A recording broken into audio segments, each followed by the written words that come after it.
Hi there, my name's Al Riley. I'm lead engineer here at Gatwick Production Studios, and I'm going to share a few tips and tricks about how I approach making a Dolby Atmos mix. So I'm going to start by showing you how I approach kind of working with stereo stems, because most of the time when you're making a Dolby Atmos mix, you're going to be receiving stereo stems from a mix engineer. A lot of the time with Dolby Atmos, it's quite nice to have things broken down a little bit more than that.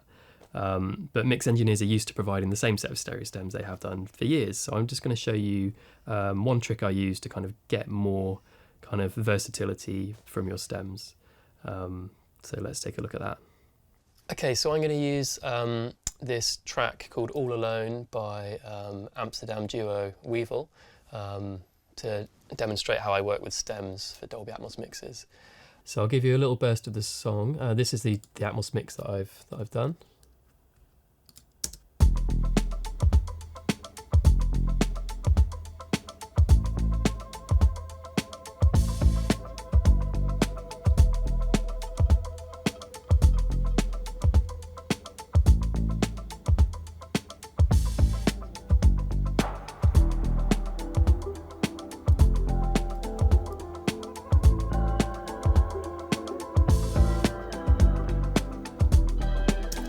So a really nice track to work on this one.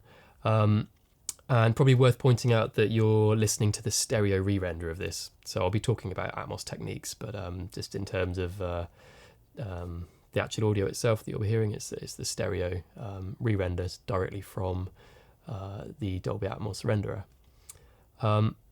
So the first thing I wanted to show you was how you can kind of get more from your stems. So let me bring up all these tracks are all kind of derived from the drum stem. So you can see there we've got the main drum stem along the top, but I've also extracted certain things from them, like there's a nice atmospheric clap in there, and then there's an end section as well. So first of all, a nice simple thing, you can always cut a stem in two. If there's, say you've got a synth stem and there's a synthesizer that plays in the verse that's different to the one in the chorus, then obviously you can just chop that, and then you're free to pan those around in different ways and process them in different ways. There are times when you might have something playing at the same time as something else, and you might think, well, you're kind of stuck with that. But actually, in some cases, you can kind of extract one from the other. And one technique that I like to do that is using phase cancellation. So that's really the first thing that I wanted to show you. So if we bring up, so this is a version of the stem that I received, the beat stem, as it was named, and there's a nice processed drum sound, and you're going to hear there's a kind of nice kind of steady drum beat, but then halfway through there's this really nice atmospheric clap in there. And when I was listening back to that stem, I thought, oh, that would be really nice if I could take that clap and put it somewhere else in the within the Dolby Atmos space, because it's a completely different vibe to the rest of the drums. And the problem is it's kind of printed in there with the rest of that drum stem. So I wanted to see if there's something I could do about that. So let me just play you the sound that I'm talking about.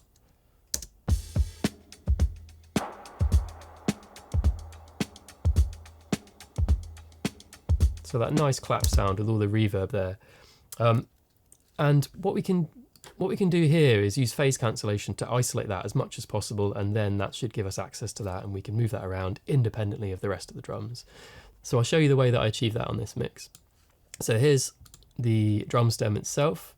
Let's create a new track and just set that to be the same output as the other one.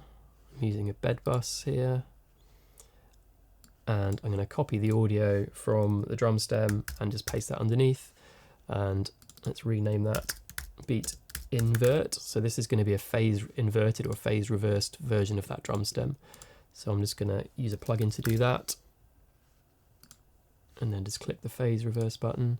So just to remind you, if you play back something that's phase up with something that's phase reversed, then you should get total silence. So let's just check that. Yeah, so they're cancelling each other out completely, those two solo tracks. So I'm going to exploit that by moving this along by 4 bars. So the drum pattern, I think, was an 8-bar pattern. But if I moved it the full 8 bars, then it would cancel out the clap, which happens every 8 bars as well. But if I just move it to 4 bars, then most sounds should be cancelled out except for that clap, and it should leave us with just the clap on its own. So let's hear that.